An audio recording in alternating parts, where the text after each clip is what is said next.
ചേച്ചി 10ന്റെ പഴയ നാണയം എടുക്കില്ല. എടുക്കും. ഓ, 10ന്റെ പഴയ നാണയമോ? മക്കളിപ്പോൾ ഇത് എടുക്കില്ല.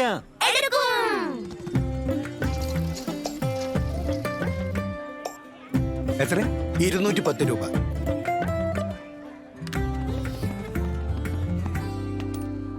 സാറേ, 10ന്റെ പഴയ നാണയം ഇപ്പോൾ എടുക്കില്ല. എടുക്കും. നാണയം നാണയം തുടരും ഉറപ്പായും. കിംവദന്തികൾ വിടൂ, ഞാൻ പറയുന്നത് കേൾക്കൂ. ഞാൻ തുടരുക തന്നെ ചെയ്യും. എന്നോടൊപ്പം 50 പൈസ, 1, 2, 5, 20 എന്നിവയുടെ പുതിയതും പഴയതുമായ നാണയങ്ങളും പ്രചാരത്തിലുണ്ടാകും. തുടരും തുടരും തുടരും തുടരും. ഇത് എടുക്കും. RBI പറയുന്നു, അറിവ് നേടൂ, ജാഗ്രത പുലർത്തൂ.